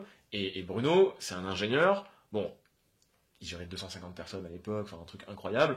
Et c'est vrai que tu vois, il me racontait des trucs à l'époque où j'écoutais pas forcément. Et maintenant, quand j'en reparle avec lui, Bruno, t'es un big boss, quoi. Tu vois, genre, t'avais raison. Mais tu vois, à l'époque, t'es jeune, tu démarres, t'as un peu tes idées en tête. C'est quoi le conseil là que tu dirais aux jeunes là qui commencent? Un conseil que Bruno t'a donné peut-être? Ah, vous pouvez me donner, ne pas regarder le CV. Enfin, ne pas être attentif trop au CV. Les gens que tu embauches? Ouais. Je pense que le CV c'est important. Ouais, je voulais revenir avec toi sur la question de le CV c'est important, mais je pense que tu vois, moi à l'époque c'était. En fait, c'est comment pas? Non, ok, allez. Ouais, mais alors c'est pire que ça. C'est même, en fait, si tu veux, j'avais dans mon écosystème de gens, des gens qui avaient fait l'X, si tu veux. Okay, ouais. Et j'avais en gros 2 potes de l'ESSEC qui avaient monté leur boîte avec des X, si tu veux. Et donc pour moi, c'était genre, il fallait monter le truc avec un X, quoi, tu vois. Et donc je ne regardais que les X, tu vois, à cette époque-là, que les polytechniciens. Et tu vois, aujourd'hui dans mon équipe, j'en ai plein des polytechniciens. Enfin, et j'arrive à bosser, enfin, ils sont géniaux. Mais je regardais pas, si tu veux, les autres personnes. Qui sont aussi, qui ont un point de vue différent. Exactement. Et donc, si tu veux, je regardais que ça. Et c'est vrai, et ça, tu vois, paradoxalement, je pense que c'est ce que j'ai de français, tu vois, en moi. Parce qu'un américain, jamais il aurait regardé le côté polytechnique, tu vois. Et oui, c'est des gens brillants, si tu veux. Mais il y a aussi des gens brillants ailleurs. Et aujourd'hui, mon CTO, tu vois, il a pas Félix, et c'est quelqu'un que je considère, mais parmi les plus brillants sur la Terre que j'ai rencontrés, tu vois. Donc, voilà. Et donc, c'est des trucs, et c'est rigolo, parce que quand j'ai recruté Stan, si tu veux, et que Bruno a vu que j'avais recruté Stan, forcément, il m'a envoyé un petit message sur LinkedIn en me disant, tu vois, regarde. C'est pas un X, ouais, exactement. Tu vois, finalement, t'as vu que, et c'est assez rigolo parce que, ouais, et tu vois, je me dis, ouais, il avait raison, tu vois. Donc, du coup, le step que tu fais, c'est quoi? T'as le prêt, ensuite tu fais BPI? Alors, le problème, c'est que j'ai le prêt, mais en parallèle, comme je suis refusé de tout en France, à Marseille, bah, je teste des trucs à Paris. Et là, à Paris, c'est très différent. Parce que, à Paris, je rencontre des gens chez Wilco, je rencontre des gens à l'ICM, à l'IPEPS, et je rencontre des gens à Agoranov qui me disent non mais franchement c'est intéressant le projet que tu mènes, donc si tu veux écoute nous on est bien ok pour te lancer dans un process. Et je rencontre aussi des gens à Paris Biotech Santé, donc tu vois vraiment les très gros incubateurs parisiens mais genre super connus, et on est pris à Agoranov. Enfin, je suis pris à Agoranov si tu veux. Et là genre Agoranov c'est Doctolib, c'est Dataiku, c'est Alan, c'est Cardiologues. Oh putain. Tu te dis mais genre ok c'est sûr. Ouais exactement tu vois. Et là en fait si tu veux à partir de ce moment-là la question se pose pour moi de ok, t'as pas de thune, t'as pas de boîte, t'as un prêt d'honneur. T'as des parents derrière aussi qui te disent. J'ai mes parents qui genre sont là, mais genre mais quand est-ce que tu t'en remets? Enfin vraiment, tu vois, genre t'as fait l'essai et Berkeley pour ça. Mec, réfléchis quoi, tu vois, voilà. Bon après, aujourd'hui je pense qu'ils comprennent un peu mieux, mais ceux quand t'es dans une famille de médecins et entrepreneurs, ils comprennent pas trop. Oui, mais c'est contemporain aussi quand t'es pas pas entrepris et puis c'est Et donc si tu veux, et donc là le moment c'est, écoute, je me rappelle encore à Go, genre on est pris au mois de septembre. Et genre il faut qu'on arrive au mois de novembre. Et donc à ce moment-là, moi je me dis mais il faut que je parte à Paris, si tu veux. Et après bon t'as des rencontres, tu vois, grâce à l'incubateur dans lequel j'étais, si tu veux, je rencontre Johan Gage à Marseille qui me dit écoute moi je veux bien essayer de travailler avec toi, j'ai une boîte de SS2I avec des gens qui peuvent t'aider potentiellement à démarrer le produit, à le développer et tout. Donc je commence aussi à développer les premières choses. Bon, en fait, Johan m'aide, si tu veux, à aussi comprendre les ingénieurs. Donc et puis les ingénieurs français, tu vois. Donc on commence à bosser avec des gens chez lui, un incubateur au sein de son parcours. En même temps, je rentre chez The Box. Enfin, tu vois, donc tout se déclenche un peu à ce moment-là. Okay, et là, t'as Agoranov. Et tu te dis, putain, mais qu'est-ce que je fais, quoi, tu vois. Et je me rappelle, j'ai pris une semaine où j'avais mis tous les rendez-vous à Paris au même moment, tu sais, où tous les jeunes et les étudiants ils viennent pour récupérer, pour trouver des apparts. Okay. Et donc là, tu fais les trucs où genre t'es 15 à visiter des appartements. Et là, un enfer, quoi. Un enfer parce que j'ai pas d'argent, donc mes parents ils doivent se porter caution pour l'appartement, machin, enfin voilà. Et je finis en 15 mètres carrés, si tu veux, dans un appart, au-dessus d'un restaurant. Donc voilà, après c'est les trucs, et donc je peux commencer. C'est là où la France a souveraineté, tu vois, parce que j'ai les APL et le RSA, si tu veux, parce que je gagne pas un rond et que voilà. Et que en fait ça me paye juste mon loyer, minimum, quoi. Mon loyer et mon strict minimum, si tu veux. Donc voilà, et donc effectivement là j'arrive à Agoranov, et là tu rentres dans un écosystème où tu comprends en fait à la fois l'avantage et l'inconvénient de Paris, quoi. C'est-à-dire que en fait tout se passe ici. Et genre t'as des investisseurs sont là, les talents sont là, et le réseau est là. Et si tu rentres à Agoranov, et c'est des copains que j'ai encore aujourd'hui, tu vois, genre Fanny Soquel de Prima et Christian Lalouche de Glimmer, qui sont les CEO de Prima et Glimmer. Bah, c'est des copains en fait qu'on se forme, on arrive en même temps à Agoranov, les Maximilien si tu veux qui est aujourd'hui chez Akemia, Sophie si tu veux qui est chez Ganymede, enfin bref si tu veux, t'arrives dans ce moment où t'as plein de gens comme ça, si tu veux, et forcément l'émulation se passe, parce que c'est des gens qui ont une détermination mais couper le souffle, qui sont ultra motivés, qui ont envie de faire plein de choses, qui font bouger des lignes, qui sont un peu plus avancés que toi. Et qui sont passés par des vrais problèmes, quoi, et qui te racontent en fait que ce que tu vis, il y en a plein qui le vivent, quoi. Et du coup, c'est à ce moment-là que tu vas lever l'argent. Ouais, alors c'est à ce moment-là où effectivement, alors, quand t'arrives à Goranov, t'as un truc qui est super qui se passe, c'est que du coup, comme t'as une présélection par un super incubateur, t'as plein de VC qui tournent autour de toi et qui disent t'es à Goranov là, il faudrait qu'on se rencontre parce que c'est quoi ton idée là. Ok, top. Donc, bon, on en reparlera un peu plus tard. Comme ça, on termine le jeu. Qu'est-ce que ça marche. C'est top, c'est très bien. Tout se déroule comme prévu. Prochaine question, peut-être pour revenir, maintenant on va revenir en arrière. Qu'est-ce que tu as de l'enfant que tu étais? J'ai pas le terme exact là, mais oh merde, quand tu l'insouciance. Ok. Je pense que c'est le côté insouciant. Je pense que pour être entrepreneur, il faut être un peu insouciant. Ouais. Bah, il faut être un peu casse-cou, un peu. Mais je crois que c'est toi qui avais sorti le pitch de Zuckerberg. Ouais. Où il expliquait si j'avais su. Ah putain, t'as bossé, hein. Putain, je vois ça. Ouais. Prépa. Ouais, attends, je vois ça. Donc, c'est ça, si j'avais su, en fait, tous les problèmes que j'allais avoir, j'aurais pas lancé la boîte. Ouais, moi, c'est ce pitch-là, qui fait en 2017 à Harvard, où en fait, moi, j'étais un peu un problème, si tu veux, du côté entrepreneurial, mais, enfin, tu vois, qui vient du conseil et du private equity. Donc, si tu veux, moi, mon domaine, c'est pas ça. Et je me suis dit, mais comment je fais faire ce leap of faith, quoi? Comment, tu vois? Et je suis aux États-Unis, je me rappelle. Je suis à Berkeley. Et je suis dans un mindset où, en gros, j'ai quand même travaillé et j'arrive dans un environnement où la plupart des gens, ils ont 21 ans, tu vois. Ouais. Et moi, j'en ai 24. Donc, t'es quand même avec des jeunes qui ont rarement vu ce que c'était que travailler, enfin, dans une vraie boîte, quoi, tu vois.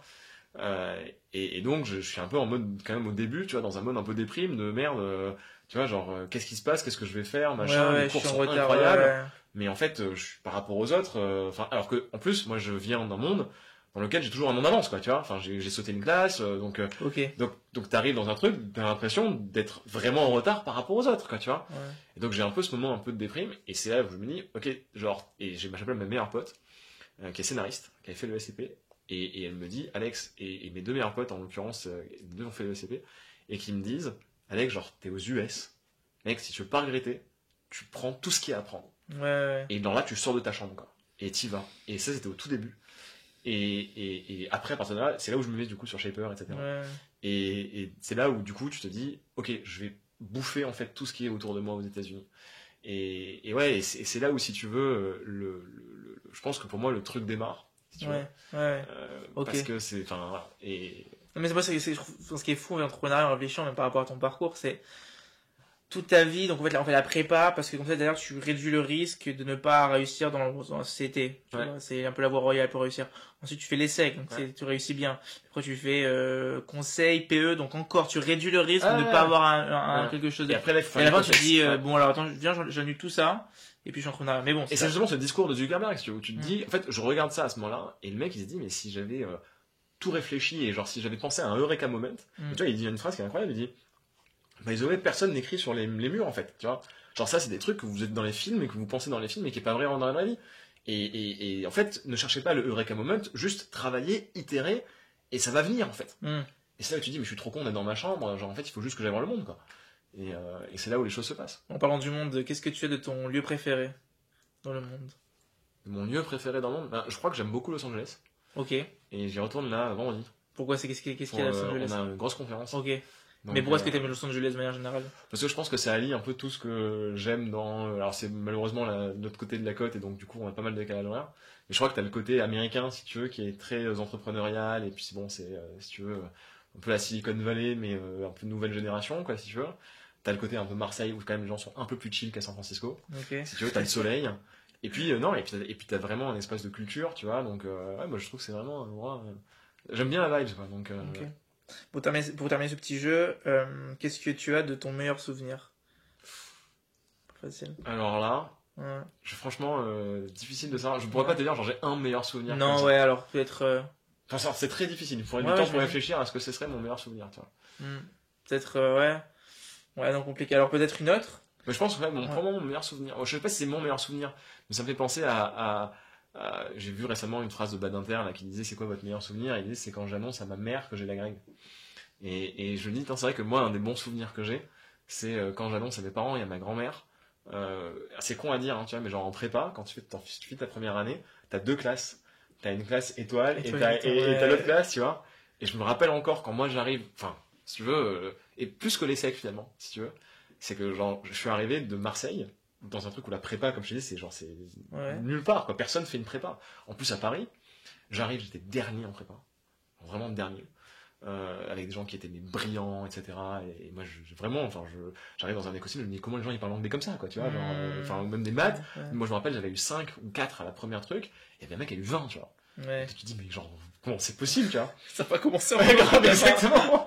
Et t'arrives, et à la fin, t'es dans les 15 premiers, tu vois, et t'es dans la classe étoile, tu vois. C'est des bons et je crois que ça, c'est des bons souvenirs. Et tu vois, et je pense que c'est ce côté où, ce que je retiens de ça, c'est quand tu travailles avec de la résilience et que tu te donnes les moyens, en vrai, les trucs, ils sont atteignables. Tu vois. C'est dur. Genre, la prépa, c'est dur, personne ne pourra dire que c'est facile.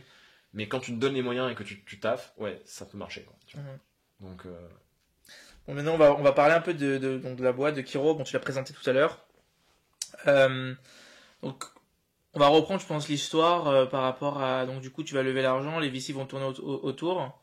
D'abord, est-ce que tu peux nous raconter un peu, du coup, ce moment-là où les VC tournent autour de toi? Si tu peux rappeler combien tu lèves, etc. Et puis après, on va parler de tout ce que tu as fait avec. Ouais. Bon, en gros, au début, si tu veux, tu commences à avoir pas mal de bons VC qui tournent autour de toi et qui disent qu'ils sont intéressés par discuter avec toi. Et puis après, tu comprendras qu'un VC, au début, c'est beaucoup de remplissage de CRM. Je pense qu'il y a une phase qui est tellement vraie chez les VC, c'est que t'as le droit de refuser une boîte, mais t'as pas le droit de pas avoir vu la bonne boîte, tu vois. C'est-à-dire que c'est... J'ai interviewé quelqu'un, exactement, c'était... Au petit coucou, c'est Salomon Ayash de Origin Fund, le fond avec Blaise Matuidi. Et je me rappelle, il m'a dit... L'échec pour moi, c'est en fait de ne pas avoir vu la boîte. Mais c'est ça. Alors que même ça reste pas dedans, tu vois. Et donc t'as un côté où, mais ça, quand t'arrives et que tu es un novice profane tout total, si tu veux, dans ce monde-là, tu te dis putain c'est génial, des VC qui viennent me voir. Tu arrives à Agoranov et des VC, non, pas du tout. Ils sont juste là parce qu'ils veulent savoir, ils veulent connaître un peu le truc. Mais c'est exactement ça. Tu vois, ils veulent remplir un CRM et ils ont raison, c'est leur métier. Mais toi t'es un peu naïf, quoi, si tu veux. Et donc tu te dis bon bah c'est génial. Donc t'as un peu ce côté-là où au début, je me dis ok. C'est le moment, il faut que je lève des fonds, si tu veux, et puis je commence à discuter un peu avec Jonathan Cherki à ce moment-là, qui est aussi une autre figure tutélaire, etc. Et qui me dit, aussi, exactement, et qui me dit, mec, à un moment donné, ne passe pas trop de temps à chercher un cofondateur. Cherche plutôt du temps à sortir de l'argent et à recruter des gens. Et tu te donneras un peu des parts à des gens qui seront pertinents pour ta boîte, mais à un moment donné, monter une boîte seule, c'est possible. Écoute pas trop les VC qui vont te dire qu'il faut que tu te mettes à plusieurs machins, etc. Ça dépend des personnalités. Ça peut fonctionner aussi quand t'es tout seul. L'enjeu, c'est de savoir t'entourer. D'accord. Et donc je me dis bon bah ok, je prends cette phrase là, je me dis je vais lever l'argent. Mais t'avais rien monté à l'époque encore, ou t'avais une appli, un truc. On avait commencé en fait, Johan m'avait commencé à m'aider si tu veux avec des gars qui travaillaient chez lui, donc chez Clanic Corner. Ok.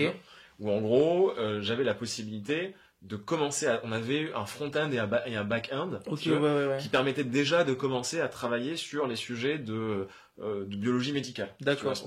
Et puis moi j'avais surtout commencé à travailler sur la data avec des bases de données américaines que j'avais ramenées des États-Unis, sur lesquelles j'avais travaillé pour des projets de recherche. Ok, très bien. Okay. Donc, j'avais ramené pour des projets de recherche. J'avais demandé des accès, si tu veux, à des bases de données. J'avais fait ce travail-là, si tu veux. Tu t'es envoyé le travail que t'avais fait. Non, en fait, si tu veux, j'avais bossé perso, si tu veux, et j'avais demandé à, en l'occurrence, Mimic, c'est une base de données, si tu veux, américaine, si tu veux, et j'avais fait de la recherche, si tu veux, dans le cadre de Berkeley, et j'avais traité déjà des premiers algos et travaillé sur ces sujets-là, si tu veux, mais pas dans le cadre de l'université, vraiment dans le cadre perso, si tu veux, où on m'avait autorisé à pouvoir bosser sur ces sujets-là. D'accord. Et donc, j'avais un tout petit background, enfin, c'est pas forcément les algos, mais j'avais déjà la connaissance de ce que je voulais faire, si tu veux, tu vois, et de par quel bout il fallait commencer à creuser le truc. Et donc, j'arrive à ce moment-là à Goranov, je me dis, trop bien, je vais lever de l'argent. Et là, je me dis, bon, alors, les VC, machin, tu commences à discuter, et puis je commence à discuter avec des business angels. Non, de toute façon, tout le monde commence avec les VR. Et là, je me rappelle, je commence le premier business angel que je rencontre. C'est un gars qui est très connu dans le monde de la santé, qui a monté sa boîte, mais dans l'acide hyaluronique, si tu veux. Et bon, les gens reconnaîtront parce qu'on est de l'autre côté, et qui est patron du FC Nantes, si tu veux. Okay, et donc, voilà. Et je le rencontre, et le gars, il me prend sympathiquement, il me prend le truc, et il m'explique à quel point mon idée c'est de la merde. Et donc, je sors du truc. Il a dit, assis-toi. Ouais, c'est exactement ça. Allez, viens, je te montre. C'est exactement ça, si tu veux. Et j'ai trouvé ça, et il m'a dit, je n'investirais pas un copec dans ta boîte.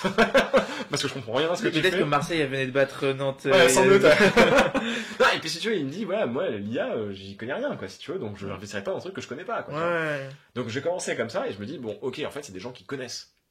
Et en fait, quand j'avais démarré en 2018, le truc que j'avais fait, c'est que j'avais discuté avec un panel de biologistes, dans le cadre de ma recherche, en disant, voilà, je suis intéressé dans le cadre de mes études pour pouvoir rencontrer des gens et réfléchir un peu à ce projet-là, est-ce que ce serait ok? Et donc je me dis, je vais recommencer par eux, quoi. Donc je recommence à discuter avec des gens, et là, avec des gens qui connaissent, qui me disent, effectivement, c'est un truc qu'on attendait, etc. Donc moi, nous, on est prêt à y aller, on est prêt à y aller avec toi, etc. Donc je commence à ce moment-là, et puis après, aussi, par réseau, et puis par Agoranov, on arrive à rencontrer des VC, et donc je commence à en discuter avec pas mal, et notamment BPI France à ce moment-là, donc le F3A, et Olivier Rameil qui me dit, écoute, moi, Alex, on avance et on va essayer de rentrer dans une due diligence. Et donc, on avance à ce moment-là, et en parallèle de ce truc-là, il y a iLab. Et alors, iLab, c'est un concours d'innovation du ministère de l'Enseignement supérieur et de la Recherche.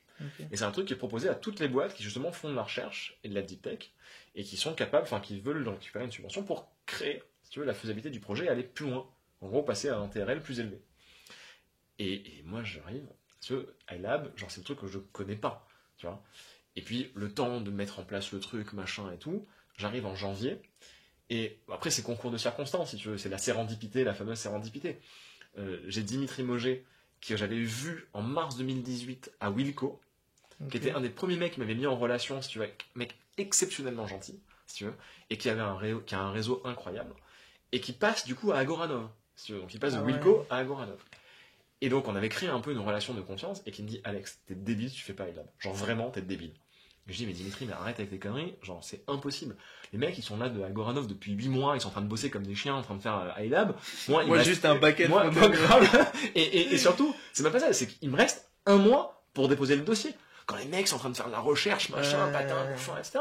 Je lui dis, mais genre, no way. Je sais pas, il m'a fait un pressing de fou. C'est bon. Ah, mais il était là avec moi jusqu'à minuit, en train de me dire, Alex, quand est-ce que tu déposes iLab, quand est-ce que tu déposes iLab, quoi, tu vois. Et je me rappelle, je fais le dossier, genre, en 48 heures. Et je postule, genre, je me rappelle encore, j'avais fait 2 nuits blanches d'affilée. Donc, et je me suis endormi après à 9h du matin, et j'ai déposé le dossier à 9h du matin. Et quand j'ai cliqué sur le truc, genre, je me suis endormi. Et au mois de mai, on sait qu'on a effectivement le premier entretien pour passer le 2e round. Et ensuite, au mois de juin, on sait qu'on est pris. Et là, t'as 245 000 € qui tombent quand même dessus. Trop bien. Donc là, tu te dis... Pas de dilution. Pas de dilution, c'est de la subvention. Wow. Donc tu te dis, putain, c'est incroyable, c'est génial. Et forcément, là, iLab, t'es encore un peu plus dans les boîtes trendy, quoi, si tu veux. Donc forcément, ça accélère les choses. Et donc là, j'ai BPI France qui me dit, ok, moi, je veux une term sheet. Et j'ai Kurma Diagnostic qui me dit, écoute, nous, en fait, on a participé à ces réflexions autour d'iLab. Et genre, nous, on a vraiment intéressé, quoi. Donc c'est à ce moment-là où, si tu veux, en août, moi j'avais monté la boîte en avril, j'avais commencé à récupérer quelques BSAR justement à ce moment-là, et donc avec des premiers BA justement, j'ai des gens comme Johan par exemple qui m'avaient dit, écoute, moi dès que tu montes une boîte, je suis avec toi, je te fais confiance, etc. Et donc si tu veux, à ce moment-là où les gens commencent à mettre de l'argent dans la boîte. Et donc là, au total, tu vas lever 14 millions. Non, là c'est la première levée de fonds en 2019. En octobre 2019, on fait une première levée. Au total, on va lever 2 millions, dont 1,3, 1,4 en dilutif. Donc voilà, et donc on démarre avec ça, et on commence à recruter les premières personnes avec ça. Donc là, on est fin 2019, et on commence à signer le premier contrat en biologie médicale. Et là, il y a un truc qui arrive qui s'appelle le Covid, et qui fait que un peu plus compliqué de travailler avec les laboratoires de biologie médicale en 2020, quoi.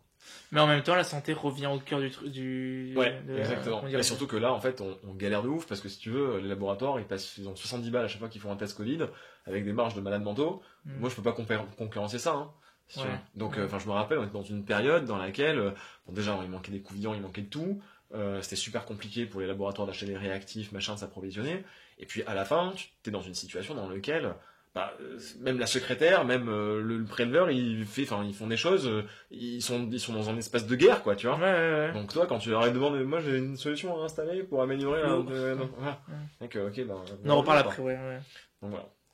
Et donc pour toi, la première étape, la plus importante quand tu montes une boîte, c'est vraiment recruter, quoi, c'est bien t'entourer. C'est s'entourer. Bien recruter, c'est s'entourer. Parce que je pense qu'il y a des erreurs que tu peux éviter de commettre. Et surtout, il y a des gens qui ont déjà vécu ces difficultés, quoi. Donc parler, Et donc là, tu nous as un peu dépeint ces vies d'entrepreneur où tu fais des nuits blanches, tu commences dans un 15 mètres carrés, RSA, tout le tralala. Et en fait, c'est intéressant parce qu'en fait, avant, tu avais eu du coup cet mini épisode de conseil PE où tu es dans une petite stabilité, tu as ton salaire à la fin du mois, tu le sais. Surtout dans un environnement, si tu veux, qui est pas du tout le même, quoi. Avec des gens qui sont certes brillants, mais qui gagnent aussi très bien leur vie. Tu vois. Donc, est-ce que le choix, c'est non seulement la liberté, même si je dis pas qu'on est non plus en prison, en PE, etc., mais la liberté, mais aussi le fait d'avoir un impact direct sur le truc. Ouais. C'est surtout, si tu veux, de se dire, enfin, moi, ce qui m'a déclenché le truc, c'est, en fait, je pense que ça te demande une énergie et un peu d'insouciance, comme on disait tout à l'heure, qui est très difficile, je pense, à développer pour moi, en tout cas, à 40 ans ou à 50 ans, quand tu as une stabilité avec des obligations familiales. Tu vois. Moi, je pense qu'un des sujets qui est important pour moi, c'est de se dire, je veux me consacrer à fond là-dedans et je veux pas impacter une vie de famille. Tu vois, quand tu discutes avec beaucoup de fondateurs, il y a quand même beaucoup cet enjeu-là. Et je veux pouvoir me dédier à ça et me dire, ok, tu vois, genre, j'ai fait mon maximum et j'ai tenté mon maximum pour y arriver. Et je pense que ça, c'est, de mon point de vue et avec ma mentalité, c'est difficilement compatible avec des âges un peu plus âgés dans lesquels tu veux avoir une certaine stabilité. Moi, je suis quelqu'un qui me donne à 300%. Donc, et j'ai envie de me donner à 300%. Je demande pas forcément aux gens avec qui je bosse, tu vois, d'ailleurs c'est rigolo parce que Stan et Guillaume, qui sont les gens avec qui je travaille le plus proche au quotidien, ils sont pairs, si tu veux, et donc ils sont très proches. Exactement. Donc tu vois, c'est pas forcément ce que je demande avec mes collègues, mais moi j'ai besoin, si tu veux, d'avoir cette intensité-là au travail et de me dire, tu vois, je me couche le soir et j'ai donné mon maximum. Ok, donc c'était vraiment, je me lance maintenant et pas à 40 ans. Exactement. Et donc du coup, si on reprend un peu, il y a le Covid qui frappe, le monde entier. Donc là, c'est une période creuse de quoi, de 2 ans du coup? Ouais, je pense surtout l'année 2020, qui est très difficile. Parce que tu te dis en fait comment je peux aider. En fait, si tu veux, puis t'es lockdown, tu vois, donc t'as aussi des difficultés même en termes de recrutement. Tu vois, nous on a nos premiers échecs de recrutement à ce moment-là. D'accord. Parce que des gens qui sont, enfin c'est le problème de lockdown à Paris, c'est qu'ils viennent d'être recrutés, ils ont jamais vu quiconque, si tu veux, dans la boîte. Et en fait, ils sont à Paris, dans 30 mètres carrés, seuls avec leur compagnon, enfin, ou leur conjointe. Et c'est compliqué, quoi, parce que t'as un moment donné où t'as quand même la pression de la boîte, t'as quand même des enjeux, si tu veux. Et quand t'es juste enfermé, c'est très très compliqué. Donc, et ça, je pense que, tu vois, quand t'es un jeune CEO, de gérer cette partie-là, je pense que ça a été difficile pour tout le monde, tu vois. Mais c'est pas évident, quoi. Tu vois, c'est vraiment pas évident. Donc, parce que t'as pas la stabilité, si tu veux, surtout dans le domaine de la biologie médicale, t'as pas la stabilité. Et paradoxalement, tu sais que ceux qui restent sont des champions, des super capitaines, si tu veux, qui sont aussi capables de... c'est révélateur aussi de certains... Exactement, de certaines personnalités. Moi, je pense à Nico, par exemple, qui est aujourd'hui notre Head of Engineering. Nico, il est premier salarié de la boîte, premier employé.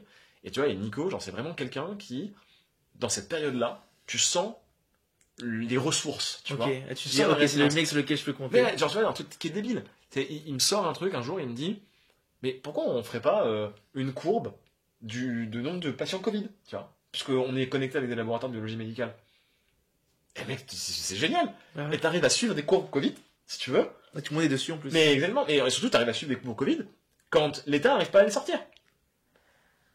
Et donc, et c'est là où je pense que nous, si tu veux, on a manqué un peu d'extra-mail, d'extra-mail, de réactivité, de se dire, mais en fait, on peut appeler l'État, tu vois, et c'est là la difficulté, quand tu démarres et que tu connais personne. T'as pas le réseau qui fait appeler l'État, enfin, si tu veux, voilà. Bon, non, et puis, ils ont d'autres problèmes à ce moment-là aussi, quoi. Non, mais en plus, je rappelle, la courbe, moi, avec mon père, tous les soirs, c'était vraiment, on appuyait sur Internet, on regardait la courbe. Et on se disait, ok, bon, ça a l'air de descendre, ça a l'air de monter, c'est un vrai truc. Et donc, tu vois, moi, c'est un peu des moments qui me forgent aussi. Moi, tu vois, je compare ça un peu à la Coupe du Monde ratée, tu vois, pour les joueurs de l'équipe de France. C'est-à-dire que, tu vois, où là, tu te dis, ok, ce truc, il se passe une fois. Mais plus jamais, Il se passe pas 2 fois, tu vois. Ok. Genre, t'es capable de tracer une courbe Covid R0 et genre, c'est ce qui t'empêche le réseau, plus jamais, quoi. Et donc ensuite, ça se calme un peu le Covid, quand même. Et donc là, tu repars à l'aventure. Et là, donc là, tu relèves des fonds. Non, on signe notre premier contrat. Ok, c'est vrai, vous signez votre premier contrat, ok. Premier contrat. On avait quelques contrats, mais là, on signe un énorme gros contrat avec Unilabs. D'accord. Et là, effectivement, on doit passer de genre 5000 dossiers, si tu veux, un truc comme ça, à genre 10 000 dossiers jour. Ok, jour. Okay. Donc, voilà, genre le changement d'échelle, si tu veux, que juste impossible théoriquement à faire. Et là, si tu veux, c'est là où l'équipe, encore une fois, elle est fondamentale. Hein. C'est que je discute avec Nico, je discute avec Antoine à l'époque, et on dit, qu'est-ce qu'on fait? Ouais, on y va, tu vois. On est prêt, on se retrousse les manches et on y va, on y va. Et on a déployé le truc en 3 mois, quand on était censé le déployer en 6. Ok, excellent. Voilà. Et donc là, tu te dis, ok, on est capable de faire des choses, et en fait, quand ça marche, enfin, tu vois, quand c'est la confiance, etc. en plus, Et donc à partir de là, si tu veux, la logique fait que tu dis, je vais essayer de relever des fonds. Parce que quand tu sais que tu as capacité-là d'équipe de make it happen, quoi, tu vois, et puis c'est une valeur qui est super importante chez Kiro, c'est get shit done, quoi. Genre, on a un truc, il faut le faire. Mais tu vois pourquoi à ce moment-là c'est important de lever des fonds, parce que tu pourrais te dire, bah. Pour accélérer. Ouais. Juste pour accélérer. C'est-à-dire quoi accélérer? C'est-à-dire 7 ans de plus ou recruter plus. Okay. En fait, si tu veux, t'arrives aussi à un moment donné où t'as signé un gros contrat avec un laboratoire, t'es facilement vu comme le joujou, quoi, tu vois, ouais, ils ont regardé, etc. Ok, t'apprends à être vu comme le joujou. Et puis surtout, si tu veux, il faut donner de la crédibilité. Ouais. Pour aller faire des choses beaucoup plus ambitieuses, pour aller beaucoup plus loin, et montrer que non, attendez les gars, travailler sur l'IA en biologie médicale, et même plus, c'est aussi un métier, en fait. C'est aussi un métier. Okay. Et c'est quelque chose sur lequel on peut vous accompagner, on peut vous aider, mais en l'occurrence, les vaccins, Pfizer et BioNTech, ils réussissent parce qu'ils sont ensemble. Sanofi, ils essayent d'y arriver tout seuls, ils n'y arrivent pas. Donc c'est en alliant des forces qu'on est capable de faire des choses. Okay. Et c'est là où bah ouais, il faut lever des fonds parce que les bons profils ils coûtent cher, parce que pour déployer il faut faire de la R&D et la R&D ça coûte cher en deep tech, et parce qu'à un moment donné il faut aussi de la crédibilité parce qu'il faut aller l'étendre à l'international et il faut pouvoir justement avoir des gens comme Sophie Nova si tu veux qui vont nous accompagner à l'international pour aller plus loin. Et donc c'est à ce moment-là que vous levez 13,8 millions. Ok, c'est le chiffre. Ok. On allait en parler, il fallait en parler, c'est l'IA. Bon, c'est une question un peu globale. Est-ce que l'IA générative, c'est un step pour Kiro? C'est-à-dire, est-ce que ça va vous servir? C'est un instrument que vous allez utiliser? Ou il y a cette crainte-là de se dire, ils vont peut-être faire ce qu'on fait? On en fait depuis 2018. Donc l'IA générative, c'est pas si nouveau pour nous. Ok, ouais. Ce qui change un peu, c'est effectivement la puissance des LLM. Parce que, sans rentrer dans le détail, on pouvait faire l'IA générative avant sans forcément les LLM. Okay. Là, les LLM, il y a des trucs assez incroyables qui se passent et qu'on utilise aussi là beaucoup. Mais oui, l'IA générative, de toutes les façons, c'est un vrai enjeu, mais l'IA de manière générale. Parce que l'IA, elle s'affranchit aussi beaucoup des codes, elle s'affranchit beaucoup des règles. Et si tu veux, je pense qu'une des raisons pour lesquelles je fais ce que je fais chez Kiro, c'est que je pense que la médecine a été fondée sur une réflexion de ce qu'on appelle diagnostic différentiel. C'est-à-dire, en gros, des arbres de décision. On va te dire, ok, c'est quoi tes symptômes? Sur la base des symptômes, déjà, je peux enlever ça. Et puis, ensuite, on va faire des examens diagnostiques. Et puis, sur la base des examens diagnostiques, je vais enlever ça. Et en fait, tu raisonnes en enlevant, tu vois, et presque en allant du plus grave au plus, finalement, c'est pas très grave, tant pis, tu vois. Ouais. Et moi, pour avoir vécu quelques problèmes de santé, juste à un moment donné, t'es patient. Et même si ton médecin me dit c'est pas très grave, j'ai quand même de la fièvre, je suis quand même pas bien, tu vois. Ouais. Donc à un moment donné, je m'attends pas à ce qu'on me dise c'est très très grave pour être rassuré. Ouais. Je veux aussi qu'on me mette un accompagnement et je veux surtout être dans un état qui est super important, qui est l'état de cure, l'état de juste je vais bien, tu vois, où c'est stabilisé, tu vois. Donc ça c'est effectivement ce qu'on cherche à faire chez Kiro. Okay. Et ça pour y arriver, il y a beaucoup de sujets sur lesquels l'IA est très puissante parce qu'il y a un enjeu sur Bayes, sur le théorème de Bayes et les mathématiques bayésiennes.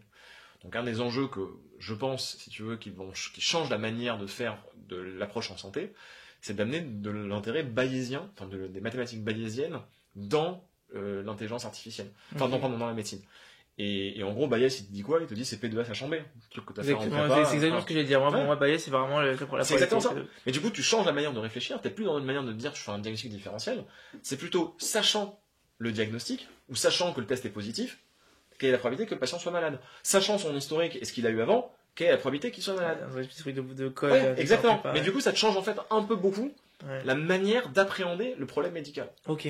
Et ça, alors le problème c'est que P2A sachant B, le sachant B, ou tu le connais, ou tu le connais pas. Si tu le connais pas, tu peux potentiellement te générer avec de l'IA générative. Pour clore un peu cette partie Kiro, tu vois où Kiro dans 5 ans? De la même manière où tu te vois toi dans 5 ans? Bonne question. J'espère qu'on sera une boîte un peu plus importante et surtout 5 ans, ça voudra dire que la boîte aura 9 ans. Donc je pense qu'on théoriquement là on devrait atteindre en tout cas un reach international assez important. Je pense que j'aimerais bien qu'on soit à ce moment-là reconnus comme des leaders dans nos domaines, qui est l'intelligence artificielle en santé. Okay. Aller au-delà de la biologie médicale, je pense que c'est important.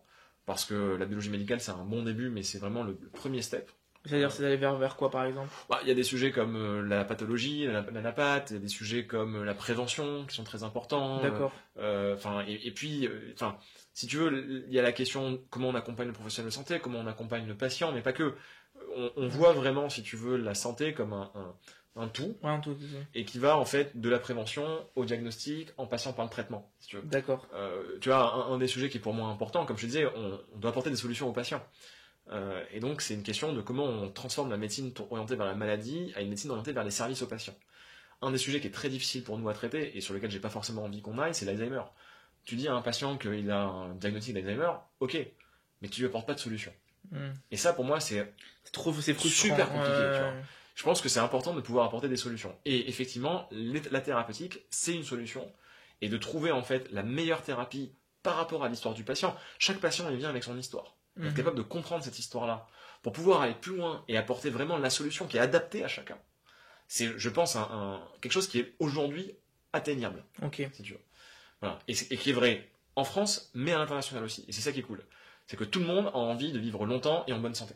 Donc, et puis on tend vers cette longévité aussi. Exactement. Et c'est là où je pense que l'IA couplée à la médecine traditionnelle, c'est-à-dire vraiment le rôle du médecin et du biologiste en l'occurrence et de l'infirmier, enfin de tous les professionnels de santé, c'est ça qui va apporter cette nouveauté et que j'espère on arrivera à créer. Ok.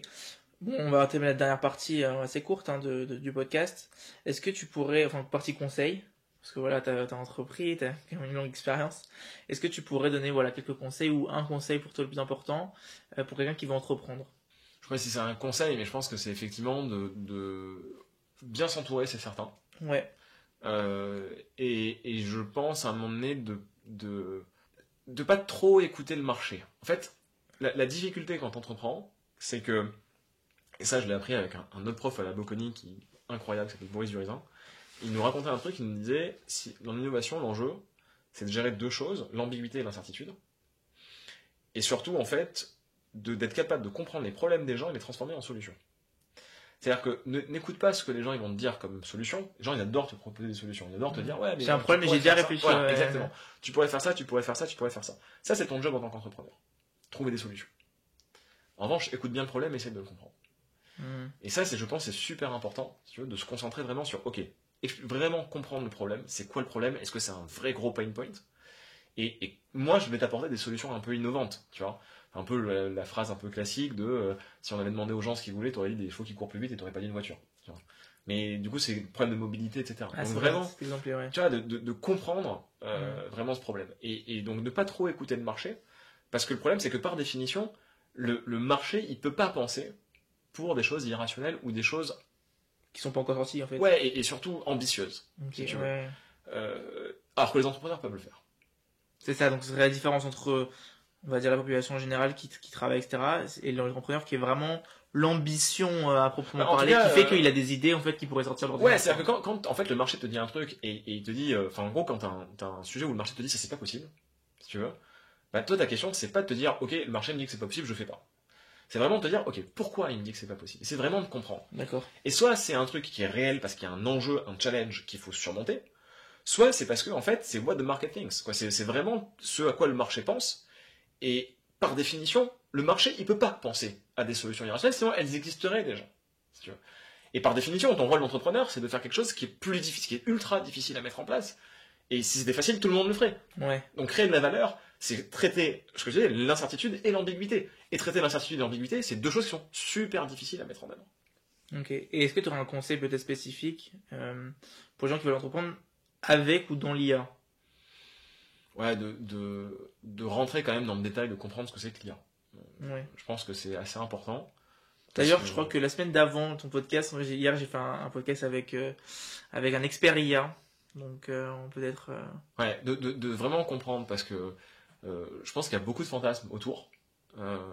Et tu vois, nous on a vu beaucoup de médecins qui racontaient des bêtises en fait, si tu veux, parce qu'ils comprenaient pas ce que c'était que l'IA. D'accord. Et j'ai vu des choses où, si tu veux, en fait. Ouais, ça avance tellement vite. Le problème de l'IA, si tu veux, c'est que les sujets qui arrivent aujourd'hui sont des sujets qui ont été créés, en gros, l'IA générative, c'est des technologies qui ont été créées en 2017-2018, si tu veux. Donc, t'as pas d'expert du sujet. Tu vois, t'as pas un gars qui a 50 ans d'expérience ou 30 ans d'expérience et qui va te dire, ok, tu vois. Ouais. Et des gens comme Yann Lequin qui sont brillantissimes, mais parce qu'ils sont en permanence dans la recherche, tu vois.